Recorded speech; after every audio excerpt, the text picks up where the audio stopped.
Aquí la clase 2 de hermenéutica. El día de hoy vamos a estar viendo, eh, el día de hoy estaremos viendo, el tema se llama Introducción a la interpretación y resolución de conflictos interpretativos, ¿no? Vamos a ir viendo cómo es que se hace la interpretación de un pasaje y cómo es que uno puede resolver conflictos interpretativos en base a, bueno, vamos a verlo ahora en base a ciertos temas que son de trascendencia. Vamos a ir viéndolo. Primero vamos a ver los tópicos, o sea, los temas de este tema, de subtemas, por decir así. El tópico número 1 se va a llamar Cuidado con la alegoría, la escritura y la hermenéutica, ¿no? El tópico número 2 se va a llamar La naturaleza de la escritura y la hermenéutica. El tópico número 3 se llama ¿Quién puede interpretar correctamente la escritura? Y el tópico número 4 se llama ¿Quién debe decirnos o tiene el derecho de cómo interpretar la Biblia? Muy bien. Entonces vamos con el tópico número 1. El tópico número 1 dice, cuidado con la alegoría, la escritura y la hermenéutica. Muy bien, vamos a ir viendo algunas ideas principales. Las he puesto por puntos para que sea más fácil que ustedes las memoricen, las aprendan después en la plataforma, ¿no? Porque si escribo muchos párrafos, van a tener que sacar de cada párrafo la idea principal. Entonces ya he sacado las ideas por oraciones. Bien, primero, mi labor como intérprete no debe, eh, perdón, ahí voy a corregir, dice, mi labor como intérprete no debe mostrar posibilidades, o sea, no debe mostrar más de varias posibilidades o varias interpretaciones de un pasaje. Ahí te lo corrijo, no se preocupe. Entonces, ¿qué significa esto? Significa de que como intérprete hay un solo mensaje, o sea, no puedo mostrar varias interpretaciones, no puede haber varias interpretaciones de un pasaje porque eso sería un problema, ¿no? O sea, recuerden de que cuando vimos la primera clase, dijimos de que hay un solo mensaje, o sea, Dios ha dado un mensaje y ese mensaje lo ha transmitido a través de un hombre, respetando el estilo literario de ese hombre, respetando la cultura de ese hombre y respetando la formación académica de ese hombre, ¿no? Habíamos hablado muy bien de que el griego de Pablo no es igual al griego de Pedro, ¿no? Obviamente ambos tenían una preparación diferente y el Espíritu Santo supo utilizar esas habilidades de cada uno para llevar un mensaje, ¿no? Pero el mensaje es uno solo. Entonces, mi labor como intérprete es encontrar el mensaje del autor, que es Dios. Pero no puedo abrirme a un montón de posibilidades de interpretaciones porque eso estaría mal. O sea, no puedo decir, este pasaje podría significar esto o este pasaje podría significar el otro, ¿no? A lo mejor significan las dos cosas. No, el pasaje tiene que significar una sola cosa. Ahora, obviamente, que yo llegue a la interpretación correcta va a depender de cómo estoy aplicando la hermenéutica, ¿no? Y obviamente va a depender también de mi preparación, mi formación como intérprete, ¿no? Entonces, esto es importante. Ahora, el punto número 2 dice, debemos preocuparnos sobre qué realmente quiso decir el autor. Perfecto. O sea, lo que más nos debe importar es qué es lo que el autor quiso decir, en este caso, Dios, ¿no? Y qué es lo que Dios quiso decir a través de estos profetas, ¿no? Ahora, ¿qué nos dice el pasaje del carácter de Dios? Debemos preocuparnos qué es lo que el pasaje habla acerca del carácter de Dios. No debemos preocuparnos en la parte alegórica, y es ahí donde yo quiero entrar, a la parte de la alegoría. La parte de la alegoría es un método, como lo mencionamos en el grupo anterior, la alegoría es un método de interpretación muy usado por la Iglesia Católica, ¿no? También ha sido usado por la Iglesia Protestante en algún momento, y es un método de interpretación que ha causado mucho daño, ¿no? Y es un método de interpretación que sigue siendo usado por muchos predicadores cristianos evangélicos en la actualidad, cuando tratan de manipular un pasaje para enseñar algo que el pasaje no está diciendo, ¿no? Por ejemplo, vamos a ver algunos ejemplos ahora, pero les quiero dar un ejemplo ahora, ¿no? Por ejemplo, cuando hablan, eh, por ejemplo, de las piedras, de las 5 piedras que escogió David para matar a Goliat, ¿no? Algunos asumen de que estas 5 piedras David las cogió para poder matar no solo a Goliat, sino a lo mejor a sus hermanos también, que eran otros gigantes, ¿no? Y por eso llevó más piedras, ¿no? Entonces, sin embargo, algunos plantean que eran las 5 piedras que representan, y aquí les quiero mostrar, les voy a dar un adelanto, decían que estas 5 piedras representan, son 5 valores morales, ¿no? Decían, son 5 valores morales, ¿no? Por eso es que David llevaba 5 piedras, ¿no? Y empiezan a hablar de esos 5 valores morales, la verdad, ¿no? La honestidad y cosas por el estilo, ¿no? Y no tienen nada que ver, no tienen nada que ver con eso, ¿no? Entonces, eso, por ejemplo, es una interpretación alegórica, ¿no? Decir que las 5 piedras de David representan 5 valores morales. O de pronto, o de pronto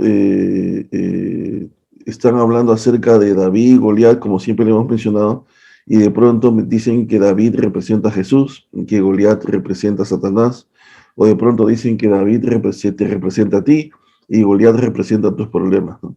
Suena bonito, como lo mencioné en el grupo anterior, suena hermosa esa prédica, pero esa prédica no es una prédica correcta, no es una buena hermenéutica. El pasaje está hablando de David y está hablando de Goliat, de 2 personajes reales, y cuando Dios escribe esta historia, Dios no permite que esta historia sea escrita para que siglos después tú y yo digamos que David me representa a mí y Goliat representa mis problemas. No, Dios escribe esta historia para que tú y yo la entendamos tal como fue escrita, para que David represente a David y Goliat represente a Goliat. Y el mensaje de la historia, el mensaje, o la hermenéutica o la exégesis de ese pasaje, el mensaje diga de que David no peleó en sus fuerzas, sino que fue Dios quien peleó por él y que la gloria se la llevó Dios. Y que a pesar de que David era humano, pequeño, ¿no? Que no estaba preparado para la guerra, pudo vencer a Goliat porque Dios le acompañaba. Y ese es el mensaje del pasaje. Esa es la exégesis del pasaje. Y aquel que predica ese pasaje debería resaltar ese mensaje, porque ese es el mensaje del pasaje. Pero si un predicador dice, no, hermano, Goliat son tus problemas y tú eres David y tú enfréntalos, puedes sacar tu mensaje al decir, después de haber hablado que David es David y Goliat es Goliat, podrías decir, hermano, así como David enfrentó a Goliat, ¿no? Entonces, tú a lo mejor estás enfrentando algunas cosas, pero si tú confías en Dios y tus fuerzas están puestas en Él, Dios te dará la victoria. Podría ser así, pero cuando ya empezamos a decir que necesariamente Goliat representa tus problemas, lo cual a veces hay predicadores que sí lo hacen, o sea, lo cogen de esa manera así, entonces ya hay un problema, ¿no? Entonces ahí eso estaría mal. Ahora, eh, por ejemplo, hay personas que de pronto cuando han hablado, por ejemplo, hay un texto que dice que los cielos cuentan la gloria de Dios, declaran la gloria de Dios, ¿no? Y ahora lo vamos a ver en el pasaje, lo vamos a analizar bien, ¿no? Y hay personas que cuando han analizado este texto dicen, los cielos cuentan la gloria de Dios. Ok, entonces los cielos no pueden contar la gloria de Dios. Quienes cuentan la gloria de Dios somos nosotros los humanos. Y los humanos somos los que declaramos la gloria de Dios porque los cielos no tienen boca. Entonces, entonces los cielos no existen porque los que cuentan la gloria de Dios somos nosotros. Oh, entonces nosotros somos el cielo. El cielo en realidad no existe. Entonces, quienes cuentan la gloria somos los humanos. ¿Se dan cuenta la interpretación? Ahora, no estoy diciéndoles algo inventado. Esa interpretación está en la historia de la iglesia y se las voy a presentar ahora, ¿no? Entonces, cuando queremos encontrar un mensaje dentro de un pasaje forzado, ¿no? Que no está ahí, ¿no? Como es una exégesis, encontrar algo que el pasaje no está diciendo, tenemos un problema. Pero también tenemos un problema cuando queremos encontrar símbolos dentro de un pasaje que no están.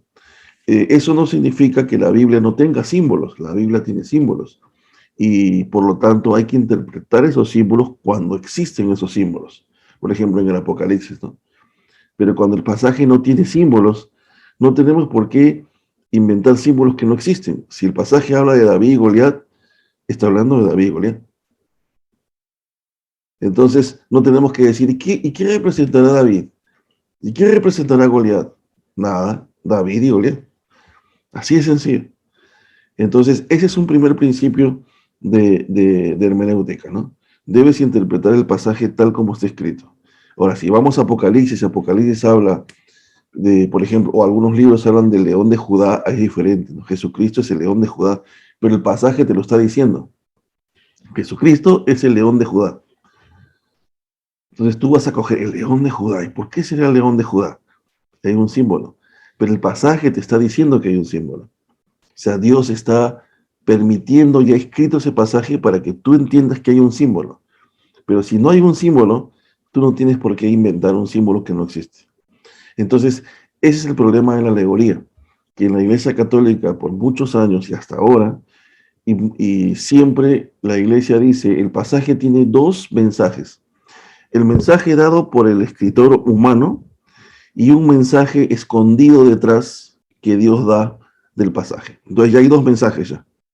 Un mensaje superficial y un mensaje profundo, lo cual es un error, ¿no? Porque la Biblia dice que toda la escritura es inspirada por Dios. Entonces, toda la escritura es inspirada por Dios, absolutamente toda. No hay una parte que Dios ha dicho y la otra parte se la creó el humano, no. El humano está sujeto a la voluntad de Dios y a lo que Dios le está diciendo que escriba por medio del Espíritu Santo. Ahora vamos a ver un término importante. Entonces, en el punto 4 dice, si tú hablas acerca de símbolos, nadie estará de acuerdo en el símbolo porque el texto es objetivo, no subjetivo. Hay textos que son objetivos. Por ejemplo, si es David, es David. Si habla de Goliat, es Goliat. Entonces, es un texto objetivo. Ahora, San Agustín, por ejemplo, era creyente, pero en la historia de la teología vemos que corregir una herejía resulta ser peor. ¿Y por qué? En el caso de San Agustín, ¿no?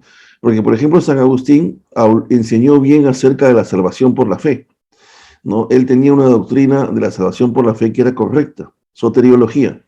Pero en el caso de eclesiología, doctrina de la iglesia, enseñó cosas erradas, ¿no? Entonces, lo que quiero que ustedes vean es que en esa transferencia entre la iglesia católica y el protestantismo, muchos sacerdotes, como San Agustín o Lutero, empezaron Dios a darles iluminación para entender los pasajes de la Biblia, pero todavía seguían manteniendo errores en otras ideas doctrinales. Porque no son perfectos, pues no son seres perfectos, eran seres humanos imperfectos, y Dios les iba dando iluminación para entender la salvación, pero todavía en algunos otros temas doctrinales todavía no seguían teniendo ideas católicas, ¿no? Entonces, hasta ahí quiero que entiendas de una manera sencilla y simple que los seres humanos, como estos hombres, ¿no? Eh, San Agustín, como San Agustín. Entonces, lo que quería mostrarles hasta este momento es que tanto San Agustín como otros personajes que eran humanos han hecho cosas buenas, pero también han hecho cosas malas, ¿no? Tenían buenos puntos doctrinales o en algunas doctrinas, pero en otras doctrinas tenían cosas todavía negativas. Entonces, quiero que entiendan que la alegoría es un método de interpretación que ha sido usado por la Iglesia Católica por muchos años, pero que ha causado mucho daño a la interpretación de la Escritura y que sigue siendo un problema hasta el día de hoy, ¿no? Porque ya no solamente en la Iglesia Católica, sino que muchos predicadores utilizan la alegoría para predicar, ¿no? Y eso hace que el pasaje, la interpretación de un pasaje ya sea algo subjetivo, porque un predicador puede utilizar ciertos mensajes y otro predicador utiliza otro mensaje. Y eso es un problema, porque entonces ya hay varios mensajes, ¿no? Y entonces el pasaje ya es subjetivo. Y un pasaje bíblico no puede ser subjetivo, debe ser objetivo porque Dios tuvo un propósito inicial que tenía un mensaje específico en ese pasaje. Entonces esa es la razón por la cual eh, generalmente, y eso lo mencionamos en el grupo anterior, nosotros tenemos un problema, ¿no? Y que queremos que la Biblia se adapte a nosotros, cuando nosotros debemos adaptarnos a la Biblia. Ese es el problema de las versiones, de las nuevas versiones de la Biblia, ¿no?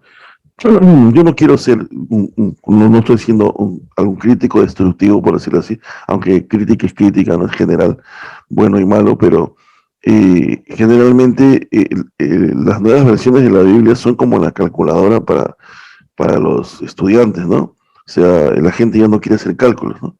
La gente quiere usar la calculadora y ya, es lo mismo, o sea, cuando la gente quiere Biblias que sean más fáciles de entender, porque no quieren estudiar, no quieren investigar el pasaje, no quieren agarrar la palabra y ver qué significa. Quieren algo sencillo a su idioma, pero el problema es que cuando un pasaje está llevado a tu idioma, muchas veces, no siempre, depende de la versión, ese pasaje pierde la esencia del mensaje original, como todo idioma cuando es traducido, ¿no? Entonces, hay un vacío ahí en el mensaje a veces.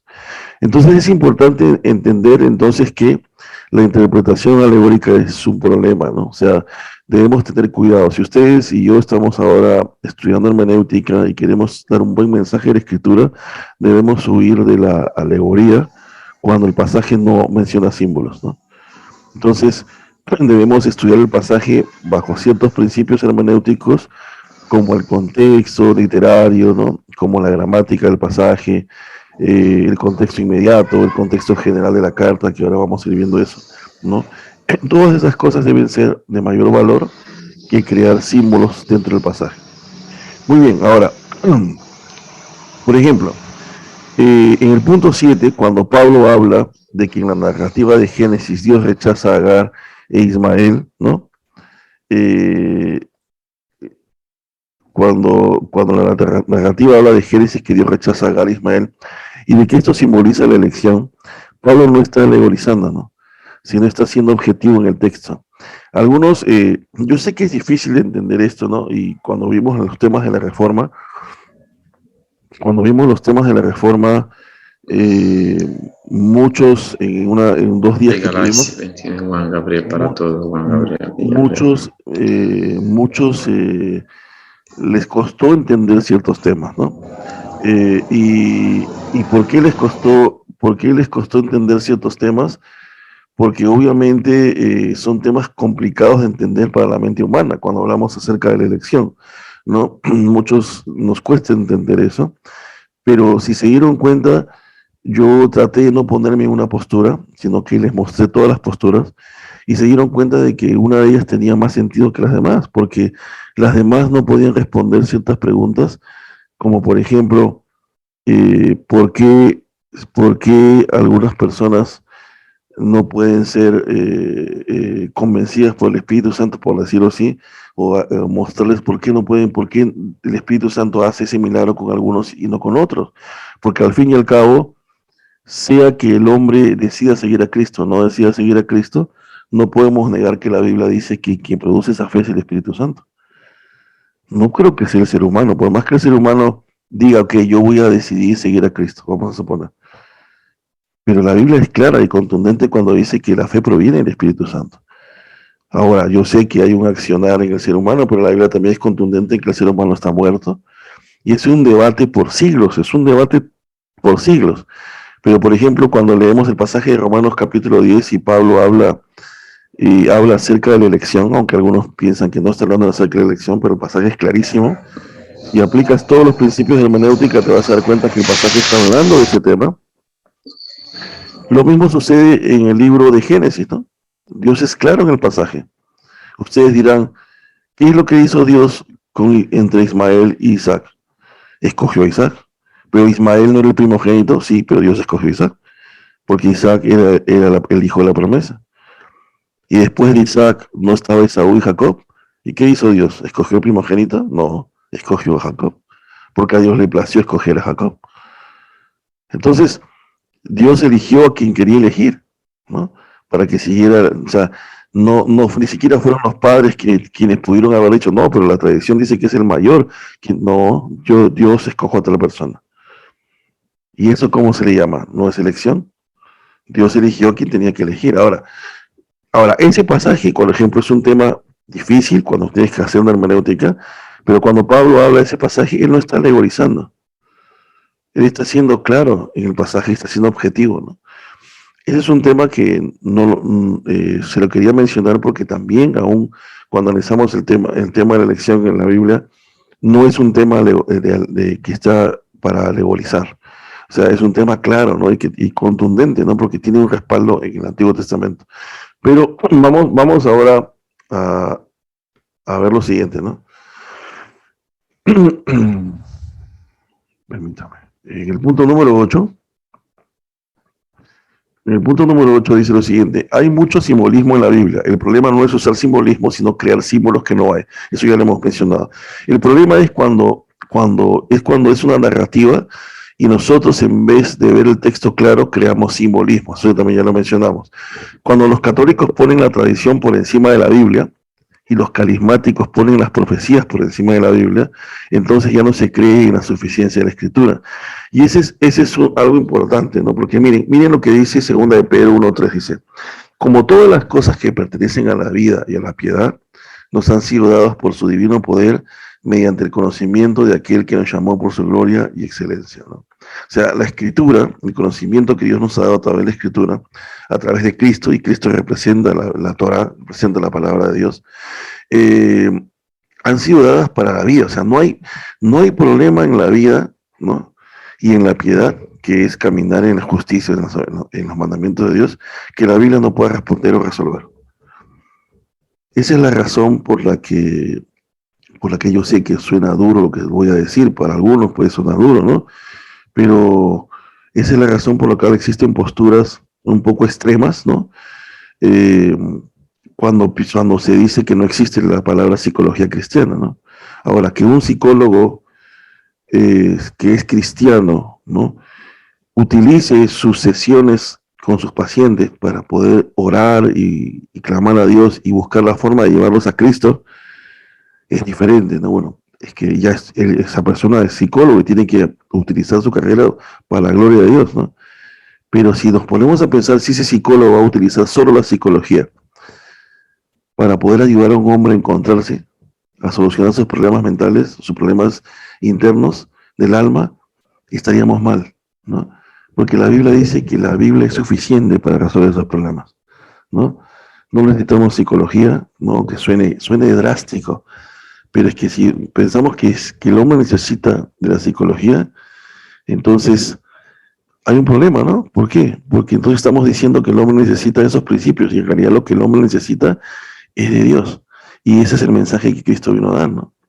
Grandemente, y gran manera. Pero siempre tienes que llevar a las personas a los pies de Cristo y recordando de que Dios te está utilizando donde estás, pero no significa que esa función le haya sido dada a la psicología. La Biblia es clara en que esa función le ha sido dada a los ministerios que están en la iglesia. Entonces eso es parte de la hermenéutica también, porque si les voy a enseñar hermenéutica y voy a agarrar un texto de Efesios y voy a pasar por alto esos 5 ministerios y decirles y hacer eisegesis, tratando de meter algo que el pasaje no dice, entonces yo también estaría mal como maestro de hermenéutica. Ahora, no estoy haciendo, lo que sí estoy haciendo es el balance, no estoy satanizando la psicología, estoy haciendo el balance como el hermano Job, ¿no? Si hay hermanos que son psicólogos, amén, van a ser usados grandemente por el Señor, claro que sí, pero esos psicólogos deben, como dice el hermano Job, al identificar el problema de la persona, llevarlos a Cristo, ¿no? Si ven que son personas que tienen baja autoestima, ¿cómo los llevo a Cristo? ¿Qué es lo que la Biblia dice sobre la baja autoestima? ¿Qué es lo que Dios dice para ellos, ¿no? Ahora, por ejemplo, ¿no? En mi caso, por ejemplo, yo recuerdo que en mi adolescencia, yo recuerdo haber sufrido poco, ¿no? Y no porque era perfecto, sino porque obviamente tenía que haber sufrido duro, ¿no? Porque mis padres se divorciaron cuando yo tenía 12 años. Mi madre se vino a vivir acá a Estados Unidos, mi padre, a pesar que estaba en Perú, nunca me llevó con él, se fue a otro lado, me dejaron con mi abuela. Y yo sufría, vivía solo, llegaba a mi casa, tenía que cocinarme solo, hacer cosas solo. Pero, por ejemplo, el hecho de tener al líder, al maestro de la escritura que me hablaba de la palabra de Dios, nunca fui un psicólogo para esa parte, ¿no? Pero este hermano supo trabajar con mi alma a través de la escritura. Me quedaba después del colegio y me leía la escritura. Marco Chancafe, para los que lo conocen, ¿no? Me enseñaba de Jesús. Y yo recuerdo que toda mi adolescencia, a veces digo, algunos dicen, no, pues este debió haberse perdido, debió haberse vuelto borracho, porque mis padres se peleaban todo el tiempo desde que yo tenía uso de razón. Se divorciaron, me dejaron solo a los 12 años, se fueron. Desde los 12 años yo nunca más me volví a sentar en la mesa con mis padres a comer. Tuve que criar a mi hermana 3 años antes que mi madre se la llevara. Y sin embargo, fue Jesús, fue el Señor Jesús quien pudo llenar ese vacío. Entonces, Eso es importante. Fue el Señor Jesús quien llenó ese vacío. Entonces, hasta ahí es importante. Eso es lo que quería aclarar. Más bien, sí, para no extendernos, porque quiero ir a los demás temas porque el tiempo apremia, después, si podemos reunirnos, podemos tocar ese tema para ya no extendernos, pero espero que haya quedado claro lo que trato de decir, o sea, para que entiendan, no me estoy yendo al extremo. Bien, Sí, está claro, hermano. qué bueno, hermana. Bueno, vamos entonces a ver entonces esto que estaba tratando de buscar aquí es aclarar que dice que la tradición, por ejemplo, los católicos, cuando ellos quieren ver, ellos consideran mucho la tradición, ¿no? Lo que la tradición, por ejemplo, consideran tanto la tradición que a veces las ponen por encima de la escritura, ¿no? Y lo mismo pasa con las iglesias carismáticas en la iglesia, ¿no? Las iglesias carismáticas, por ejemplo, que tienen mucha tendencia a que cuando son llenos del Espíritu Santo se caen, tiemblan, se caen al suelo, algunos hasta botan espuma, a algunos se les ponen los ojos en blanco, unos tiemblan así, que si hacemos un análisis histórico, muchas de esas cosas vienen de la India y entraron por un pastor norteamericano, es una historia larga, pero lo que nunca hemos visto algo así en la escritura, ¿no? Sin embargo, hay que entender que cuando ellos lanzan profecías en la iglesia, ellos ponen esas profecías que dicen, ven a mi iglesia para que escuches mis profecías, ¿no? Entonces, si tú vienes a mi iglesia y va a haber profecía fresca para ti, ¿no? Entonces, están poniendo las profecías de ellos por encima de la escritura. O sea, ya la Biblia no es fresca. Ya la Biblia no tiene palabra fresca para ti. Son sus profecías, ¿no? Entonces, ahí también hay un problema, ¿no? Que estamos negando la suficiencia de la Biblia. Y ese es un principio importante para toda la iglesia cristiana en general, ¿no? La Biblia es suficiente, ¿no? Ahora, una de las cosas interesantes que hay que entender es que vayamos a lo siguiente, ¿no? Dios jamás anuló el estilo y vocabulario de Primera de Juan, Segunda de Juan y Tercera de Juan y Apocalipsis es el mismo. Vemos, por ejemplo, que Dios jamás quitó las capacidades de los escritores. Ahora, el griego es un idioma profano, ¿no? A veces, por ejemplo, si bien es cierto el griego nos ayuda a comprender el contexto de un pasaje y el significado de un pasaje, pero eso no significa que el griego sea un idioma celestial. Más bien el griego es un idioma profano, ¿no? Es un idioma usado por una cultura profana, ¿no? Sin embargo, el hecho que usemos griego no santifica el pasaje, sino nos ayuda a entender la intención del autor, ¿no? Estoy explicando esto porque hay personas que, a mí, por ejemplo, me encanta usar el griego porque me ayuda a entender el pasaje, pero hay personas que a veces, cuando usan el griego, piensan que porque usan el griego ya están santificando el pasaje, y el griego no santifica el pasaje, solo te ayuda a entender la intención del autor. Ahora, existe lo que se llama en teología la unión hipostática, ¿no? ¿Qué cosa significa eso? ¿Qué es la unión hipostática, no? Significa que Jesús es 100% Dios y 100% hombre. Por ejemplo, cuando nosotros decimos, no podemos decir Jesús era 80% Dios y 20% hombre. No, Jesús es 100% Dios y 100% hombre. ¿Cómo es eso? ¿Cómo explicas eso físicamente? Porque se supone que según una de las propiedades de la materia es que un cuerpo no puede ocupar el mismo espacio, ¿no? Entonces, yo no puedo estar en la posición, en esta banca y a la misma vez en la misma banca sentada otra persona. Puede estar encima mío, pero no tocando con la silla. Entonces, dos cuerpos no pueden ocupar el mismo espacio, ¿no? ¿Cómo puede ser Jesús 100% Dios y 100% hombre? Es imposible entender eso en la mente humana. Si tú me preguntas, ¿y cómo es eso, hermano? No sé. Realmente no tengo la más mínima idea, porque es una ciencia que nosotros no conocemos, contradice los principios científicos, humanos. Ahora, algunos plantean, por ejemplo, la mantequilla, ¿no? La mantequilla es una emulsión y adentro tiene la materia en diferentes fases y coexisten, ¿no? Es lo más cercano a la Trinidad, por algunos científicos plantean. Vamos a ver si es cierto. Ahora, otros plantean el punto triple del agua, ¿no? Que sucede a 4 grados centígrados y a una atmósfera de presión. El agua se encuentra en estado sólido, líquido y gaseoso a la misma vez. Y coexisten los 3 estados, ¿no? Y algunos dicen que eso también podría ser algo que Dios ha permitido para entender la naturaleza de Dios, ¿no? Sin embargo, esta unión hipostática significa eso. Ahora, también esa unión hipostática la podemos ver cuando se escribe un pasaje, ¿no? Porque se supone que la escritura fue escrita por Pablo, entonces es 100% un producto humano. pero también es 100% un producto divino. ¿Cómo es eso? ¿Cómo explicas tú humanamente? Y Dios le está dando un mensaje a alguien, pero también está escribiendo él el pasaje. ¿Cómo puede ser? ¿O es el producto de la obra de Pablo o es la obra de Dios? Entonces, se ve ese mismo efecto y es difícil de entender. O sea, humanamente hay cosas que no nos corresponden, no las podemos entender, pero de alguna manera, o sea, Dios ha hecho esto y por eso se habla del textus receptus, ¿no? O sea, el textus receptus es el texto que recibieron los apóstoles o los profetas, ¿no?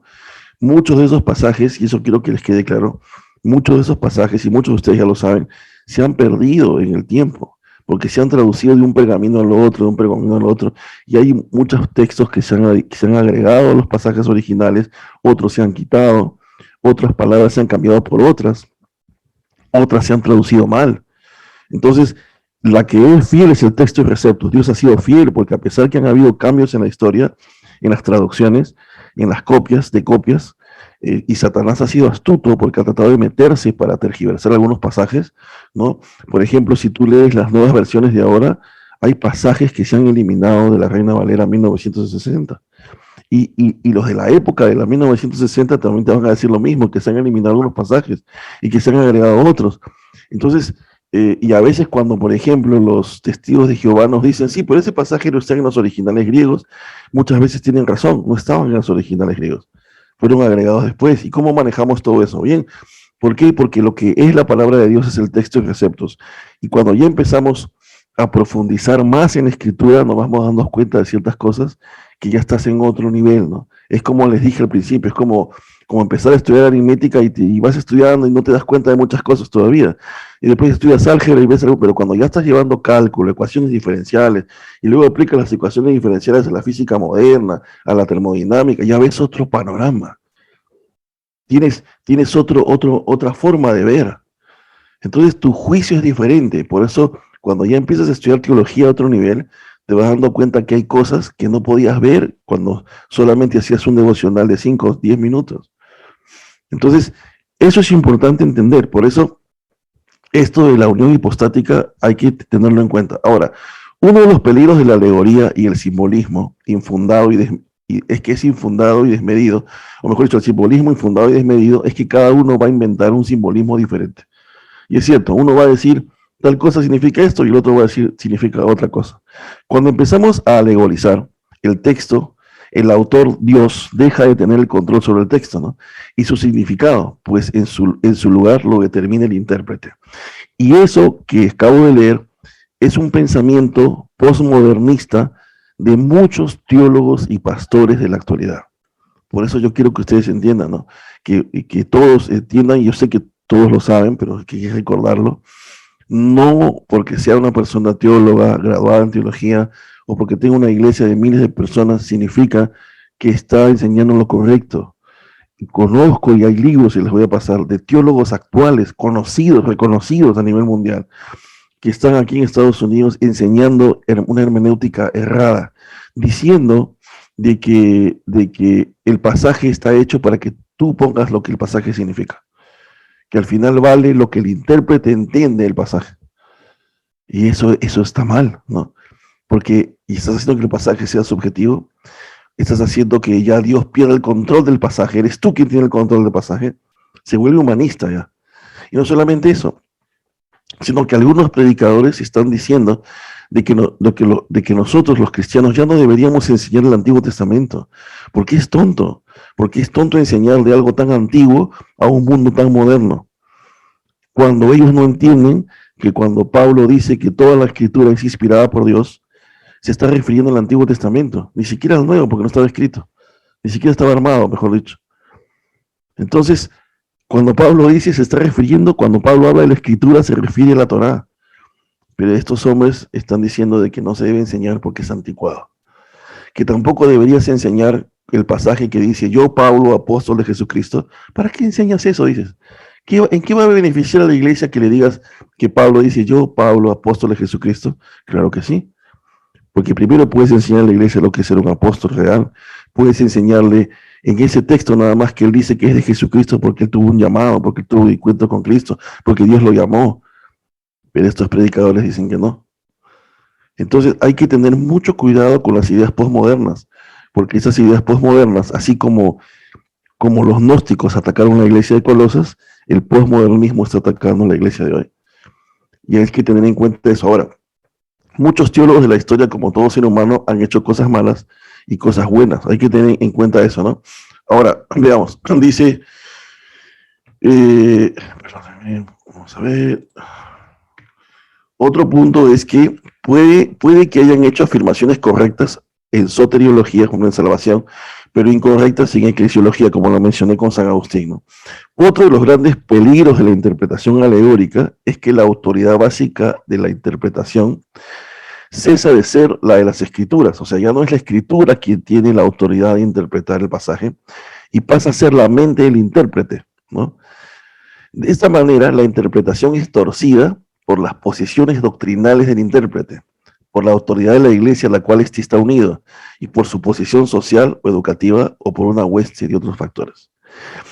Esto que está acá es importante, y para mí es uno de los puntos más interesantes, sobre todo porque como maestro de las escrituras en un ministerio de True Happiness, que es un ministerio para eclesiástico, pero que no, que los hermanos que van a venir ahora y a lo largo del tiempo que Dios así lo permita, son hermanos que vienen de diferentes denominaciones, ¿no? Entonces, mi posición como maestro debe ser la más bíblica posible. Yo no puedo traerte aquí y enseñarte lo que la iglesia bautista y convertirte en bautista. No puedo traerte y convertirte en pentecostal. No puedo traerte y convertirte en carismático. Yo tengo que llevarte a lo que la escritura dice. Por eso aquí dice, de esta manera, la interpretación es torcida por las posiciones doctrinales del intérprete, ¿no?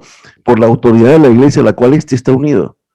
Entonces, hay que tener mucho cuidado porque sucede de que a veces, obviamente, tenemos posturas, porque a veces también nuestra iglesia tiene posturas, o porque simplemente ya tenemos ideas teológicas preconcebidas, ¿no? Y esas ideas teológicas preconcebidas influencian nuestra interpretación del texto. Y esa es una de las cosas que vamos a ver después, ¿no? O sea, cómo nuestras ideas preconcebidas teológicas influencian nuestra interpretación. Y eso no está bien porque, aunque suene repetitivo, la palabra de Dios se debería interpretar por sí sola. ¿Por qué? Porque Dios escribió la palabra para que la gente la pueda entender, ¿no? Entonces, ahora vamos a ver algunos puntos interesantes, ¿no? Por ejemplo, no quiero ahondar mucho ahí. Ahora vamos a ver dentro algunas malas interpretaciones. Por ejemplo, ¿no? Un ejemplo de interpretación alegórica, por ejemplo, en Josué 1:2 dice, mi siervo Moisés ha muerto. Ahora pues levántate y pasa este Jordán, tú y todo este pueblo, a la tierra que yo les doy a los hijos de Israel. Eso es lo que Dios le dice a Josué. En este pasaje Moisés, según algunos predicadores, representa algo que nos da seguridad, que nos guía. La tierra es lo que Dios tiene para nosotros. El Jordán es el obstáculo que nos separa de la voluntad de Dios. Entonces, si perdiste tu empleo, hermano, no es momento de desesperarte. Hay que tener ánimo y enfrentar la situación, porque al otro lado del río está lo que Dios tiene para ti. Suena hermoso, hermano. No estoy diciendo que no suene mal, que suene mal. Yo sé que podría ser una palabra usada como bendición para la iglesia. Y está bien, pero es una predicación alegórica. No es lo que el texto está diciendo. El texto es claro y el texto está hablando de Moisés, de Josué, del propósito de Dios para con Israel y de cómo Moisés muere, Dios se lo lleva y Dios levanta el liderazgo de Josué y ahora le toca a Josué llevar al pueblo de la tierra prometida, ¿no? Y cómo las promesas de Dios se van viendo en el pueblo de Israel. Esa es la historia del pasaje, por eso es un libro histórico, ¿no? Entonces, pero si tú utilizas ese pasaje para decir el mensaje que te acabo de decir, suena bonito, no estoy diciendo que esté mal. Muchos hermanos van a escucharte y van a salir contentos de la iglesia. El Señor tiene algo para mí después del Jordán. Perfecto, pero eso no dice el pasaje. Esa no es la exégesis del pasaje. Entonces, como predicador, expositor de la escritura, como creyente que tienes que transmitir el mensaje, tienes que transmitir el mensaje de acuerdo al mensaje que Dios quiso dar, no a lo que a ti te parece que el pasaje dice, porque a lo mejor viene otro predicador mañana y utiliza otros simbolismos. Entonces la pregunta sería, ¿cómo un pastor usa un simbolismo y el otro simbolismo? Entonces yo puedo crear mi interpretación y ahí estaríamos dándole un mensaje errado al mundo, ¿no? Porque el mundo puede pensar que la Biblia se interpreta de cualquier manera, que no hay principios para interpretarla. Entonces, pienso que esto es algo importante que debemos tener en cuenta, ¿no? Suena bien, yo lo he hecho, hermanos, muchas veces en mi juventud, ahora sigo siendo joven, pero más joven, cuando he preparado prédicas, he utilizado mensajes así. Por ejemplo, he hablado de Bartimeo cuando Jesús caminaba en el camino y de pronto Bartimeo estaba ciego y no podía ver y solo escuchaba la voz de Jesús. Y él gritaba, y la gente le decía, él gritaba, Jesús, hijo de David, ten misericordia de mí. Y la gente decía, cállate, cállate, ¿no ves que el Señor está pasando? Y yo le decía a la gente cuando predicaba, hermanos, así como Bartimeo, tú estás gritando, ¿no? Y a lo mejor estás ciego, no puedes ver al Mesías, pero a lo mejor lo puedes escuchar qué le está pasando por ahí. Y suena bien, me gustó cuando hice esa predica hace muchísimo tiempo, y me gustaba, y suena bien, pero no es lo que el pasaje está diciendo. O sea, hay pasajes en la Escritura que son textuales, netamente textuales, ¿no? Y hay pasajes que sí tienen simbolismo, ¿no? Por eso es que a esto se le llama, hay que respetar las figuras literarias cuando las hay, pero también hay que interpretar lo que el método, el único método que ha triunfado de hermenéutica en el mundo y en casi todas las denominaciones del mundo es el método literal, ¿no? Crítico, literal, histórico, ¿no? Entonces, gramatical histórico, ¿no? Entonces hay que entender que este método hay que tomar en cuenta la gramática, toma en cuenta el texto, toma en cuenta el contexto, o sea, y evita usar alegorías donde no las hay. Entonces, quiero que se den cuenta cómo ese pasaje ha sido mal interpretado. Veamos otras cosas. Por ejemplo, para un alegorista, las 5 piedras que David echó en su onda no son 5 piedras, sino son 5 valores morales. La promesa del Padre al Hijo de darle a las naciones en el Salmo 2 significa que Dios nos está enviando a las naciones a poseerlas. Tú puedes concebir todo lo que quieras visualizándolo, declarándolo y arrebatándolo. Ese es el extremo, ¿no? Cuando a veces, por ejemplo, la Biblia nos manda a declarar lo que ya Dios ha declarado. Pero tú y yo no tenemos poder para crear cosas, no tenemos poder no tenemos esa autoridad. O sea, nosotros, la Biblia es clara cuando dice que tú y yo estamos sujetos a la autoridad de Dios. Yo no puedo ir declarando cosas o decretando cosas porque yo no soy Dios. Yo lo que sí puedo hacer es declarar lo que ya la Biblia dice. Por ejemplo, si la Biblia dice que a los que aman a Dios todas las cosas les ayudan a bien, yo sí puedo declarar eso. ¿Saben qué, hermanos? Iglesia, declaren este versículo porque la Biblia dice que la Biblia está diciendo claramente que a los que amamos a Dios todo nos ayuda para bien. Yo sí puedo hablar eso, puedo declararlo y con fuerza porque la Biblia ya lo declara. Porque no puedo pararme y decir, hermano, en el nombre de Cristo yo decreto y declaro que tú vas a hacer tal cosa. Yo no tengo esa autoridad, hermanos. La Biblia no me ha dado esa autoridad a mí ni a ti. Ahora, no podemos decretar algo que no sabemos si es la voluntad del Señor. Pero hay cosas que sí podemos declarar, es la palabra del Señor. Entonces, cuando hay una mala interpretación de ciertos pasajes, entonces hay un problema. Ahora, no estoy diciendo con esto que no tengamos fe, pero recuerden que, como lo hemos mencionado varias veces, la fe, tener fe no significa ver algo que no existe necesariamente. Tener fe, la definición clara y precisa de fe en el griego y en la escritura, es tener la confianza en Dios por lo que yo he escuchado de Él y lo que Él ha hecho. ¿Y eso dónde está? En la escritura. O sea, yo tengo que tener fe de lo que la escritura dice de Dios, no fe en lo que yo pueda decir. Yo puedo ahorita agarrar y decir, Señor, en el nombre de Jesús, yo declaro que mañana estoy sano. Suena bien, y a lo mejor Dios en su misericordia me sana. Pero si Dios no quiere que yo me sane, ahora tú me dirás que hay pasajes en la Biblia que dicen que Dios quiere que yo esté siempre sano. ¿Y por qué Dios permitió que Pablo esté enfermo? ¿Y por qué Pablo le dijo a Timoteo que no se olvide de tomar su medicina para el estómago? ¿Por qué no fue Pablo y lo sanó el estómago? Pues si Pablo era Pablo, Pablo hubiera sido más fácil que voy viaje y le diga, ven Timoteo, voy a poner mis manos sobre tu estómago y sé sano en el nombre de Cristo. Pablo no hizo eso. Pablo le dijo a Timoteo, no te olvides tomar la medicina para tu estómago, el vino. Entonces, hay que entender que hay seres, por ejemplo, de la predicadora Carrie ten Boom, una holandesa en la Segunda Guerra Mundial, que en uno de sus libros habla acerca de un dedo para la gloria de Dios, ¿no?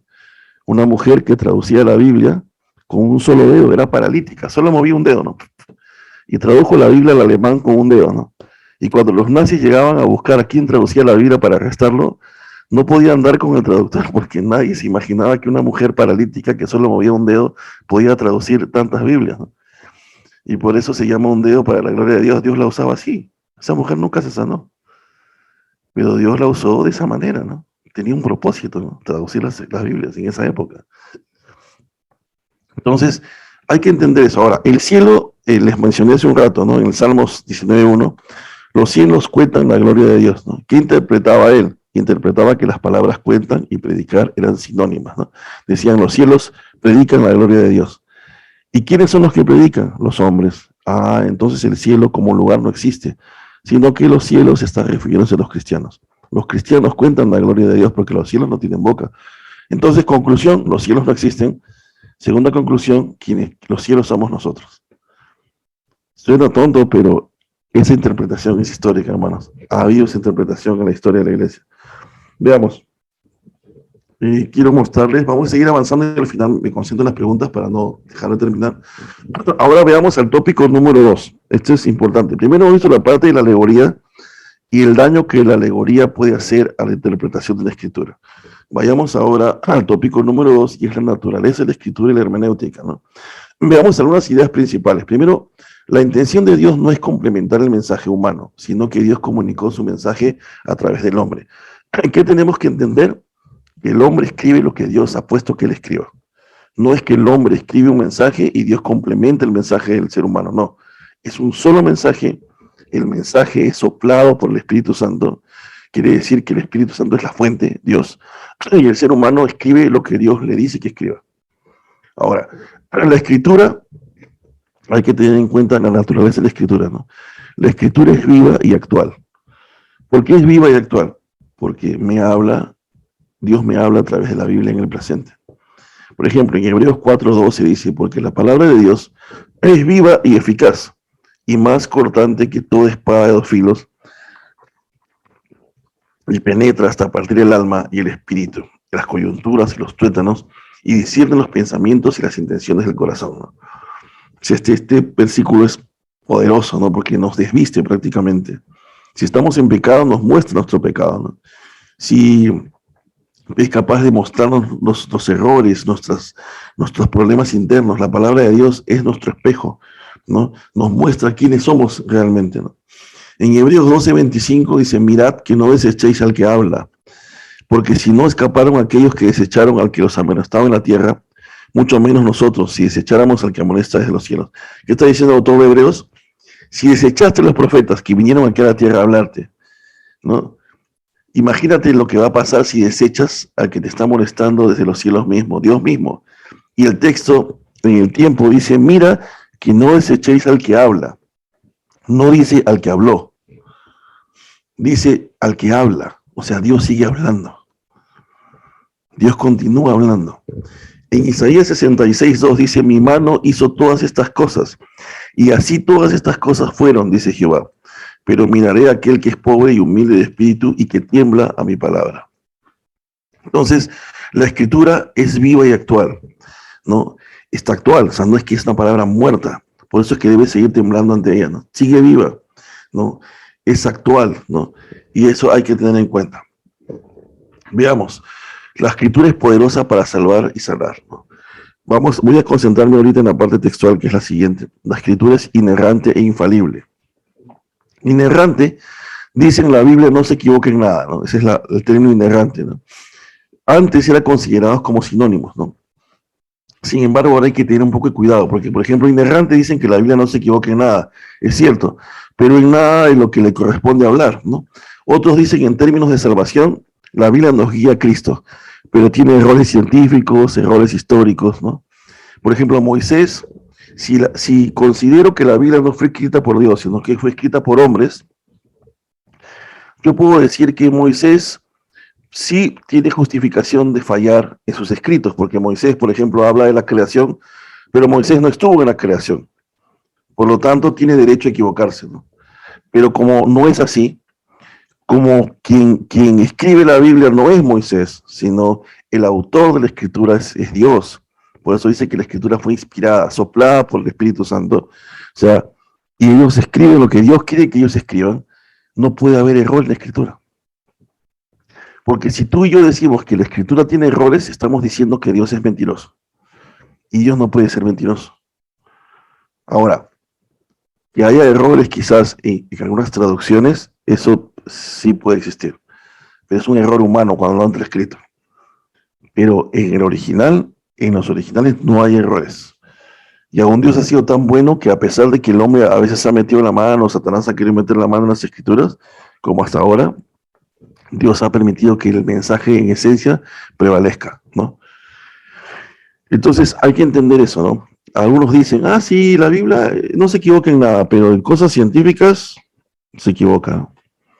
Sin embargo, no saben que la Biblia, muchos descubrimientos científicos ya estaban predichos en la Biblia, en el Antiguo Testamento, ¿no? Descubrimientos biológicos, ¿no? Habla de la termodinámica, hasta el número pi está en la Biblia, en Segunda de Crónicas, ¿no? Cuando Dios a Salomón manda a construir su lago circular, ¿no? Y todos saben que la longitud de un círculo es igual a 2pi por el radio, ¿no? Por lo tanto, el valor de pi es igual a la longitud del círculo sobre 2 veces el radio. Y cuando calculas la medida que Dios le da a Salomón, o Salomón da de la longitud del lago, dividido entre 2 veces el radio, el valor de pi no sale 3.141592, sino sale 3 exacto, ¿no? Y algunos sabemos que en la antigüedad el valor de pi no era 3.141592, sino 3 exacto, 3 exacto. Y algunos plantean que esa es la razón por la cual algunas edificaciones del pasado eran más fuertes, ¿no?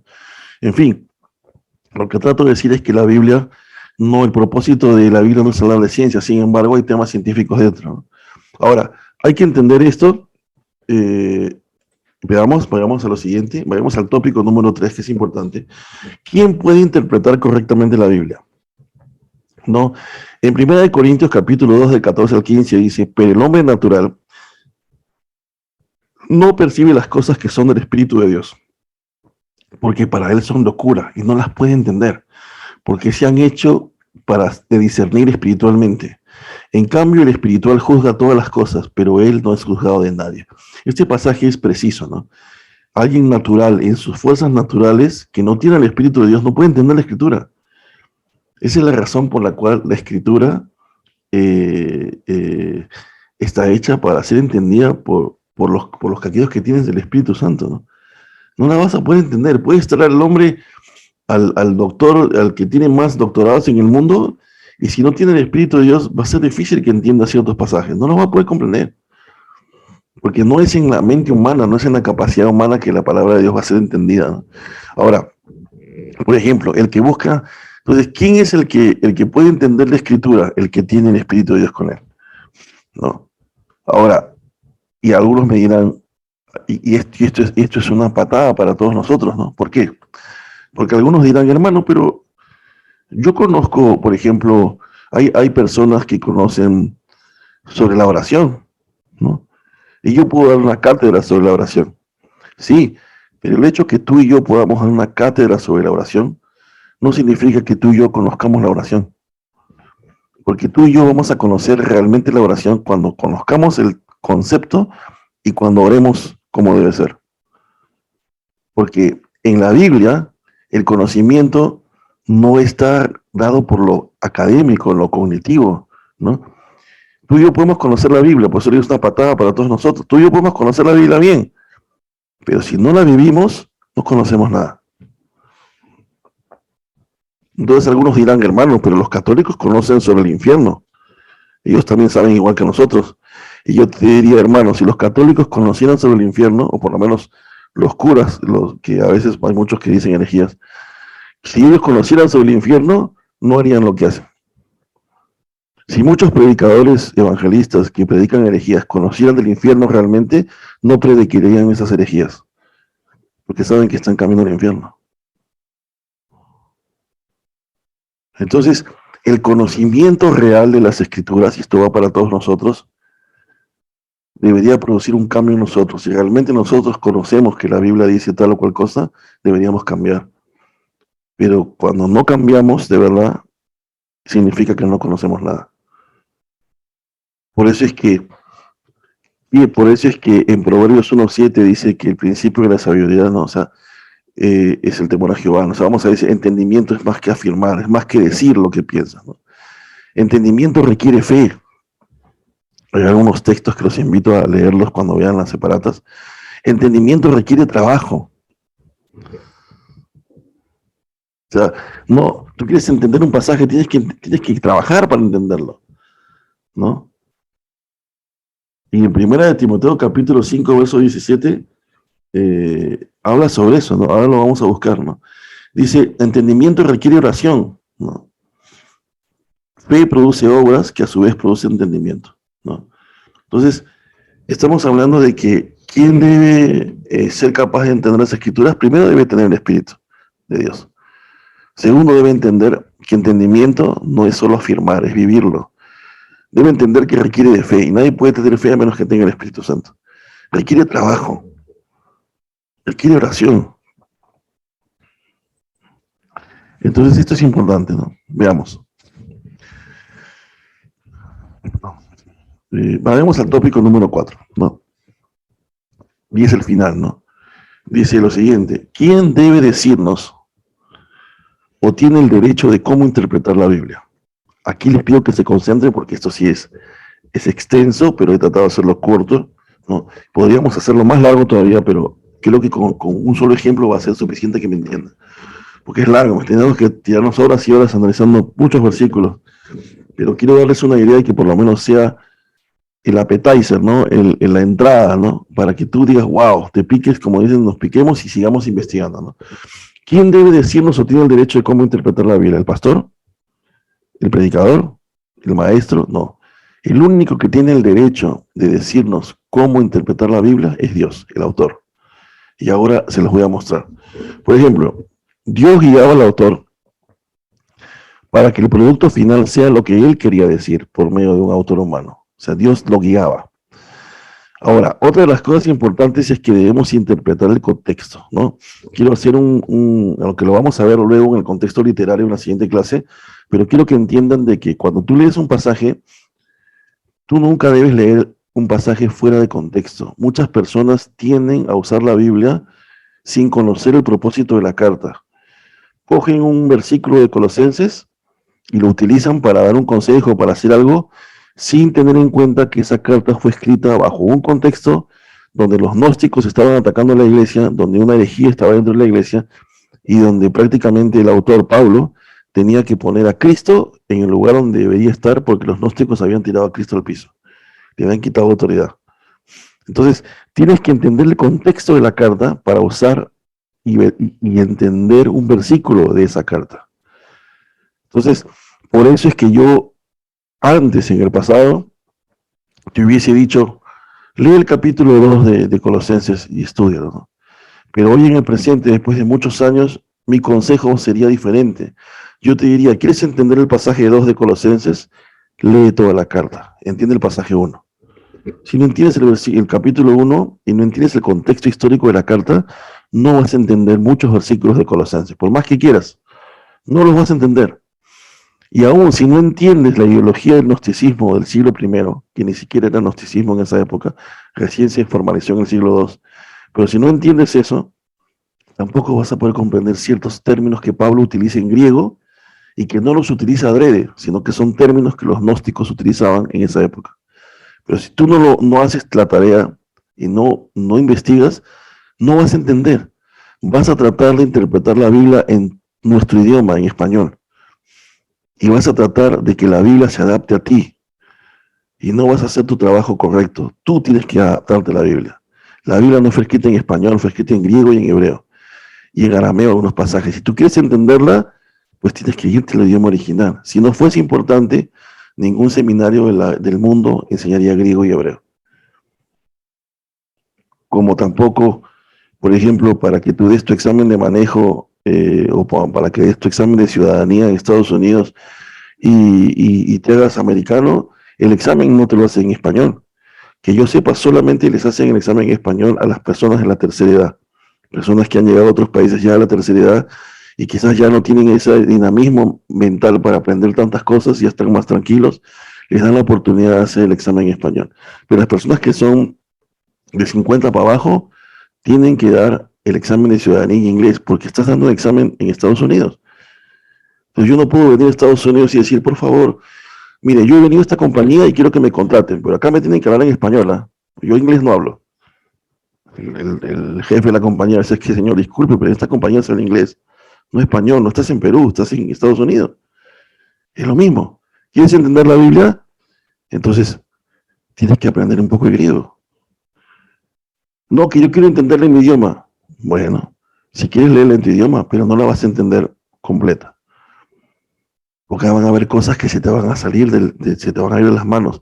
Ahora, ¿eso va a hacer que seas menos cristiano que el otro? No, porque eso no implica la salvación, tú ya eres salvo.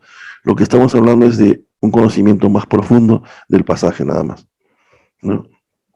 Muy bien, ahora, el único que tiene derecho es Dios. La forma de interpretar está en la Biblia. Y aunque parezca lógica circular, ¿por qué lógica circular? No? Porque algunos te van a preguntar, ¿y quién me dice cómo interpretar la Biblia? La Biblia. Y algunos dicen, ¿qué? Esa no es una respuesta. Por eso dicen, parece una lógica circular, ¿no? Los vuelvo a llevar a la Biblia. Y claro, porque la Biblia es un compendio. Un principio de la Biblia está ligado con otro. Cada autor de la Biblia interpreta la Biblia de forma gramática, literal, histórica. Por ejemplo, si yo quiero saber cómo interpretar Génesis, tengo que estudiar cómo el autor de Éxodo, el autor de Josué, el autor de Crónicas interpreta Génesis. Si yo quiero saber cómo interpretar Isaías, debo ver cómo los autores del Antiguo Testamento, del Nuevo Testamento interpretan Isaías. Porque son mi ejemplo. Se supone que esas personas que están puestas ahí no son cualquiera, son profetas. Son personas usadas por Dios que han sido llenas del Espíritu Santo y que Dios los ha inspirado, ¿no? Para que escriban la Escritura. Por eso Pablo se atrevió a decir, sed imitadores de mí como yo de Cristo. Entonces, si tú quieres comprender cómo entender Génesis, lee los otros libros para que veas cómo la gente interpretaba Génesis.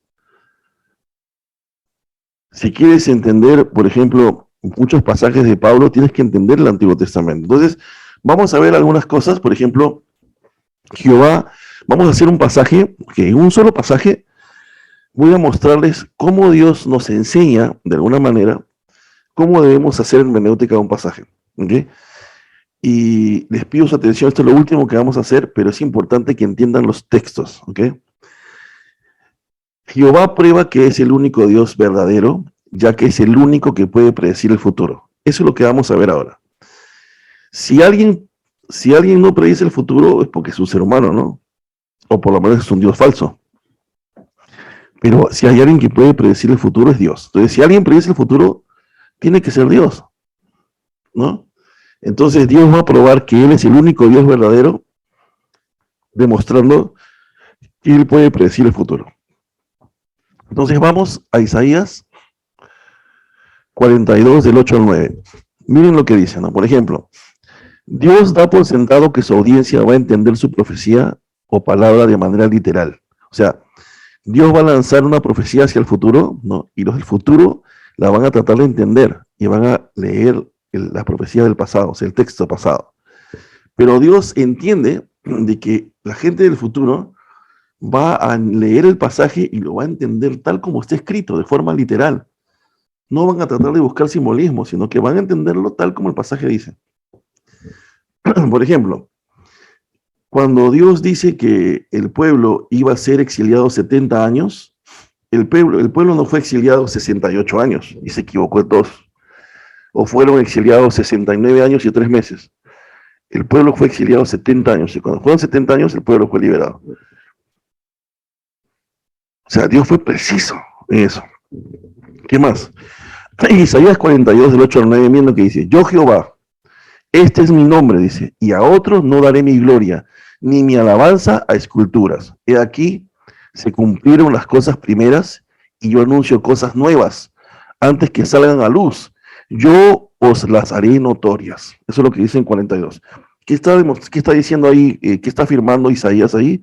Que Jehová, perdónenme, que Jehová, él va a anunciar cosas nuevas, ¿verdad? Y antes que salgan a luz, él las va a dar a conocer. Ahora, si vemos en Isaías 43, 10 al 11, dice, vosotros sois mis testigos, dice Jehová, y mi siervo que yo escogí, para que me conozcáis y creáis y entendáis que yo mismo soy. Antes de mí no fue formado Dios, ni lo será después de mí.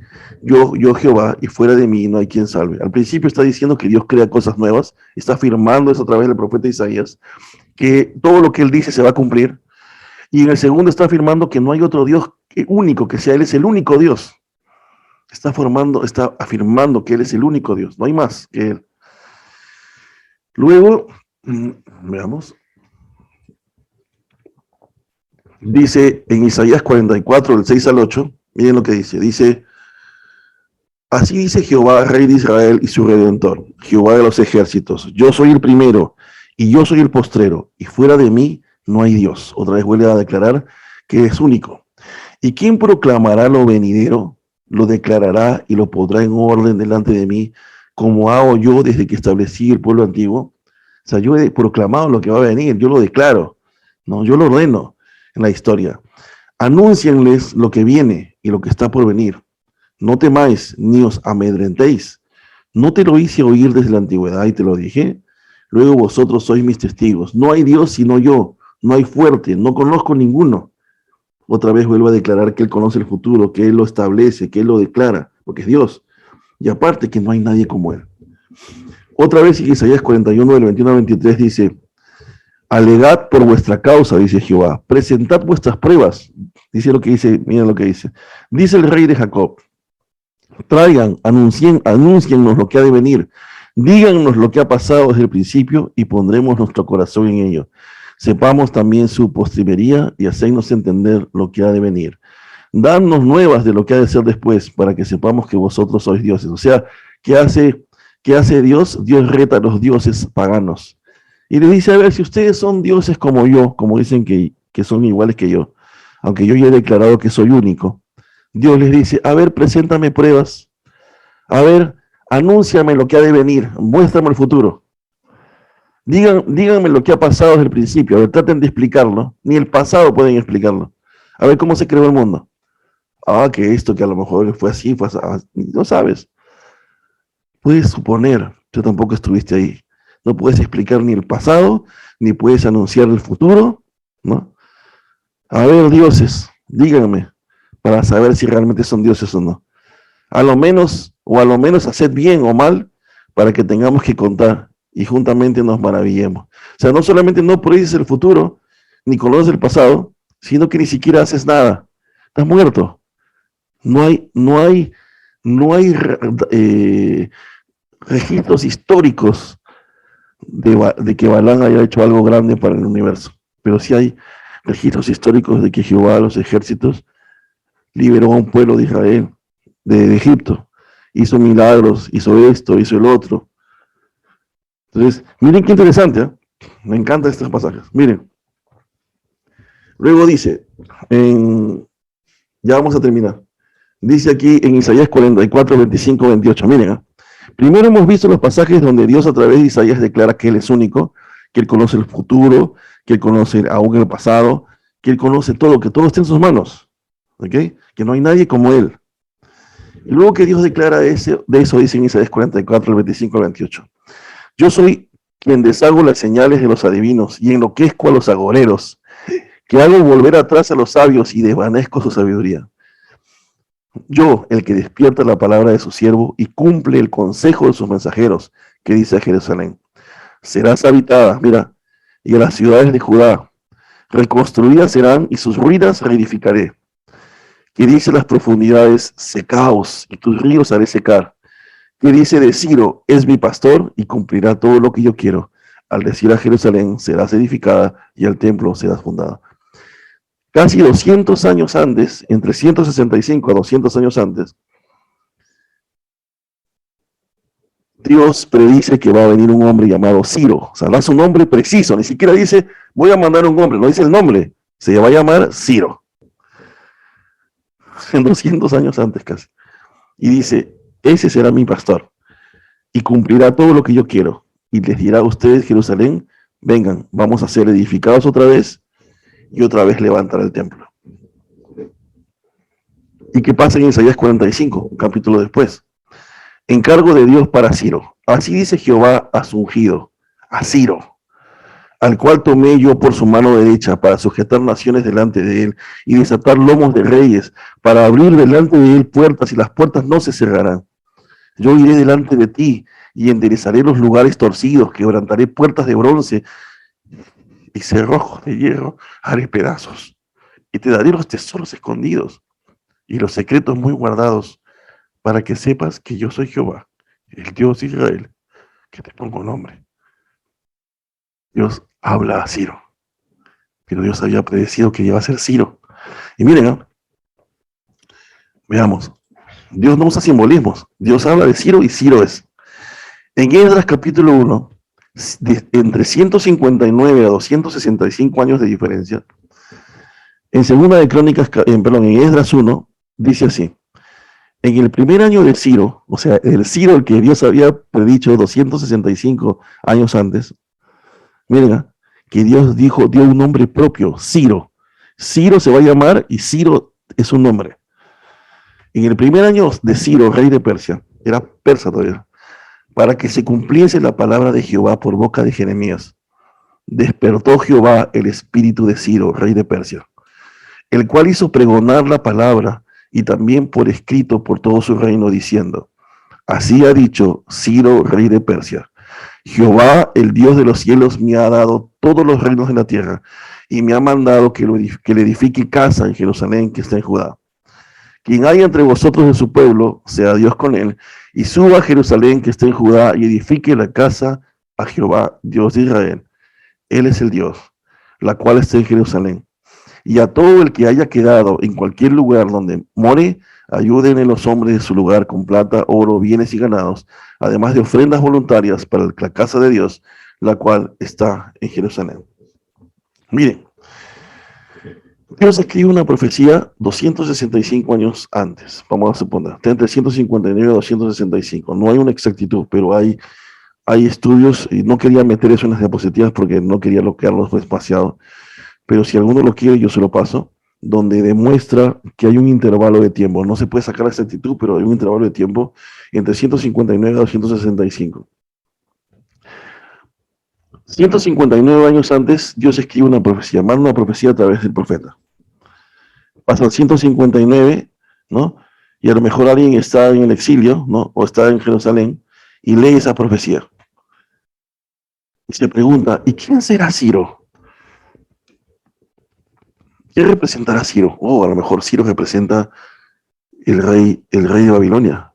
O a lo mejor Ciro es el nuevo rey de Jerusalén. O a lo mejor Ciro, ¿quién será Ciro? Y todos empiezan a especular sobre Ciro. Nadie especuló nada, porque el mensaje que Dios dio al pueblo a través de Jeremías 159 años atrás es lo que Dios quería que el pueblo entendiera. Textualmente, como estaba escrito. ¿Quién iba a venir? Ciro. ¿Cómo se va a llamar? Ciro. ¿Qué va a hacer Ciro? Esto. No le dejó al pueblo la oportunidad de alegorizar. De decir, ¿y quién será Ciro? ¿Y qué representa Ciro? ¿Y será una metáfora? ¿Y será una figura? ¿Y será un símbolo? No, es textual. Lo que Dios dijo al pueblo a través de Jeremías fue textual, exacto, como Dios quería que el pueblo lo supiera, y así en Esdras está escrito tal como el profeta Jeremías lo dijo.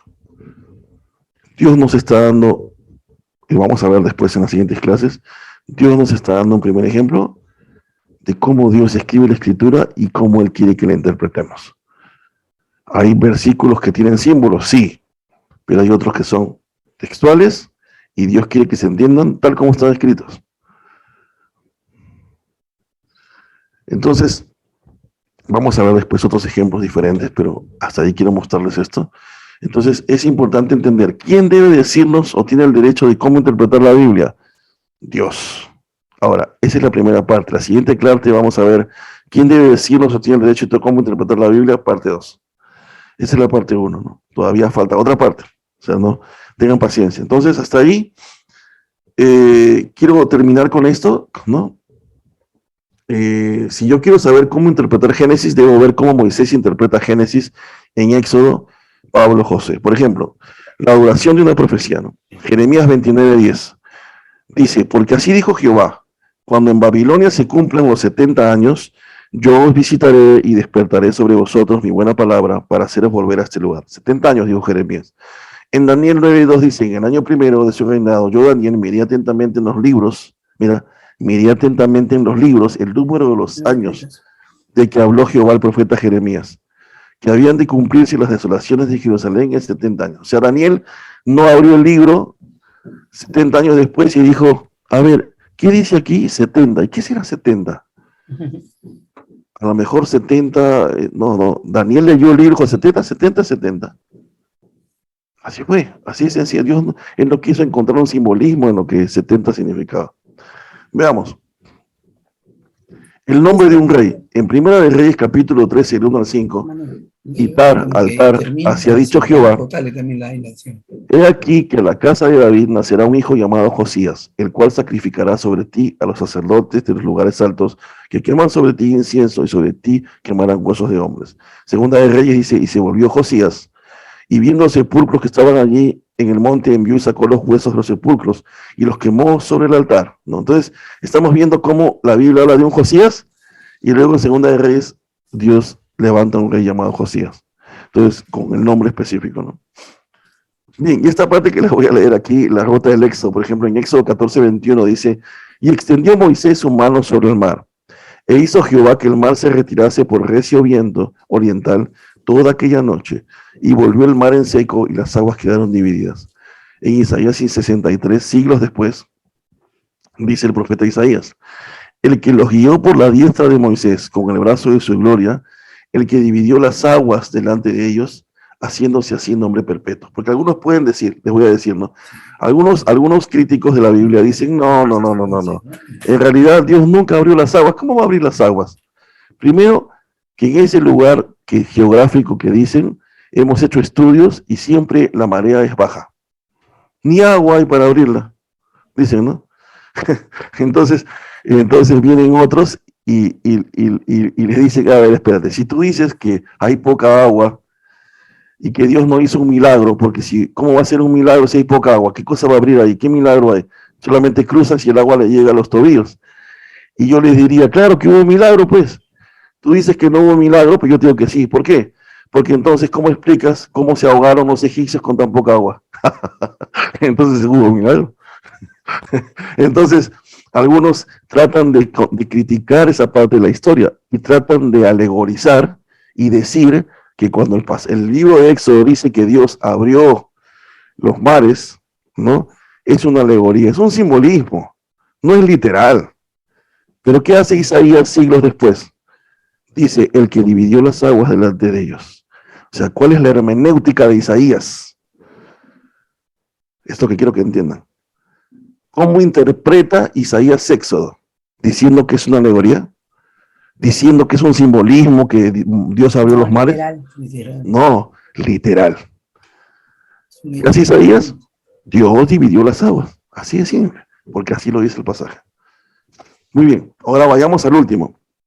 Y sí, esto va a causar debates, ¿no? Pero vamos a decirlo, pero lo discutimos en otro momento para no extendernos porque ya es el tiempo de ustedes. La extensión de la semana de la creación. En Génesis 1:6 dice, luego dijo Dios, hay expansión en medio de las aguas y separe las aguas de las aguas. E hizo Dios la expansión y separó las aguas que estaban debajo de la expansión de las aguas que estaban sobre la expansión. Y fue así. Y llamó Dios a la expansión cielos. Y fue la tarde y la mañana el día segundo. Y unos dice que Dios creó el mundo en 6 días y descansó el séptimo. ¿Y esos días de cuántas horas eran? A lo mejor eran meses. Y algunos empiezan a decir, ¿no? Por eso es que el mundo tiene millones de años, ¿no? Y algunos pastores y siervos de Dios en el tiempo no querían aceptar la posición de que la Tierra tenía millones de años porque estarían dándole al evolucionismo un chance para decir que el hombre sí evolucionó, porque si decían que la Tierra tenía solo 10.000 años, los científicos iban a decir, ¿cómo en 10.000 años el hombre iba a evolucionar? Pero si me dices que la Tierra tiene millones, tiene más sentido, ¿no? Entonces, ni una ni otra, ¿no? Porque, por ejemplo, hay demostraciones científicas donde demuestran claramente que la datación por carbono 14 tiene errores garrafales, ¿no? Por ejemplo, agarras un calamar del mar que está vivo y le haces un análisis de carbono 14 y sale que tiene más de 35.000 años de vida, ¿no? Y hay errores así, y hay errores, por ejemplo, y hay científicos que han hecho datos y calculado inclusive, y algunos tienen su postura de que la Tierra tiene entre 10.000 a 12.000 años, ¿no? Pero que el hombre obviamente no tiene esa edad, pero la Tierra sí, ¿no? Pero que un día es un día literal. Ahora veamos cómo lo interpreta el autor de Éxodo, ¿no? Porque en Éxodo la palabra día es yom, en hebreo, y en el Génesis también es yom. Entonces, en Éxodo dice, porque en 6 días hizo Jehová los cielos y la tierra, el mar y todas las cosas que en ellas hay, y reposó en el 7.º día. Por tanto, Jehová bendijo el día de reposo y lo santificó. Se supone que Moisés escribe este pasaje para que la gente entienda que en 6 días hizo Jehová los cielos y la tierra. Es la misma palabra hebrea, yom. Ahora, se supone que ya existía el sol y la luna, que rigen el día y la noche. Entonces, el autor de Éxodo no está aclarándole al lector, le está diciendo, espérate, son 6 días, pero en realidad son 6 días, cada día es como 1.000 años y en realidad fueron 6.000 años. No está diciendo eso el autor de Éxodo, está diciendo claramente, fueron 6 días. Entonces, obviamente, el mismo personaje de Moisés, que ha sido el que recibió la revelación, es el que está haciendo la propia hermenéutica del pasaje de Génesis. Por eso les decía, tenemos que entender cuál es la hermenéutica de los mismos autores, en los cuales sí podemos tener confianza, porque recuerden que son profetas de Dios, fueron inspirados por el Espíritu Santo, y ellos mismos interpretan los pasajes antiguos. Entonces, hay que entender eso, es otro principio a la hora de hacer hermenéutica. Muy bien, entonces hasta ahí quería yo presentarles estos puntos, estos 4 tópicos que son importantes. Ahora, quería explicarles esto antes de dejarlos. Cuando entren a la plataforma y entren aquí, que tengo que primero, ¿cómo se llama? Que primero ponerlo como maestro, no lo he puesto todavía publicado. Ahora lo voy a publicar con ustedes para que hagan. Ok, voy a entrar al curso. Y voy a entrar al curso aquí. Permítanme. Ok, no, sí, sí están viendo, ¿no? Ok, perfecto. Ok. Aquí en semanas, ok, voy a publicar la semana 2. Ahora ya la pueden ver, ya está publicado. Y en la semana 2 tienen preguntas de reflexión, ¿no? En esas preguntas de reflexión tienen las discusiones, acá tienen que entrar y responder discusiones. La discusión es, piensa en algunos peligros de una hermenéutica alegórica, responda cuáles crees que son esos peligros y escriba acerca de lo aprendido con la relación a la interpretación bíblica, ¿no? Después, ahí tienes que responder. Después tienes una prédica de 1 hora que se llama La precisión de las escrituras, de 1 hora, y ahí va a ser un análisis del profeta Isaías. Son 56 minutos con 43 segundos. Luego tienes esa prédica es importantísima porque te va a enseñar acerca de la precisión de las escrituras, cómo la escritura es tan precisa y para qué usar Isaías, ¿no? Luego, tienen, acá está el primer archivo de quién debe decirnos o tiene el derecho de interpretar las escrituras, esta parte que hemos visto a la final, ¿no? Y así también tienen la otra parte que es quién puede interpretar correctamente la escritura, también lo leen. O sea, está por parte, está como los 4 puntos que hemos visto están separados, ¿no? Para que no los mezclen. Después de eso, tienen los 3 exámenes. Permítanme, aquí en la semana, aquí, tienen el examen número 1, el examen número 2 y el examen número 3, ¿no? En estos 3 exámenes se va a evaluar lo que hemos visto en quién debe decirnos o tiene derecho de cómo interpretar la Biblia, de la alegoría, que es el primer punto, la naturaleza de la escritura hermenéutica, y quién puede interpretar correctamente la escritura. Entonces, todos esos 4 temas van a ser evaluados en estos 3 exámenes, ¿no? Entonces, eso es lo que tienen que hacer. Para los que todavía no han dado el examen de la primera semana, tienen hasta hoy a medianoche, traten de darlo, ¿no? Y cualquier cosa, más bien una cosa que sí quería decirles, traten siempre de limpiar su browser. O sea, por ejemplo, cuando están hablando la computadora o el teléfono, aquí a la derecha, los 3 puntitos, dice History, y cuando ponen History o Historial, aquí te dice limpiar la data, ¿no? del navegador. Es importante que hagan eso porque cuando uno va entrando a Internet todo el tiempo, constantemente, el browser se llena de cookies y de cosas, ¿no? Y se carga. Entonces, cuando ya quieres entrar a la plataforma, algunos no les cargan las imágenes o algunos no pueden ver ciertas cosas y no es problema de la plataforma, sino del navegador. Pero eso es normal, los navegadores se tienen que limpiar siempre. Por eso es que existe esa opción de limpiar el historial y los cookies del navegador, ¿no? Entonces, hagan eso siempre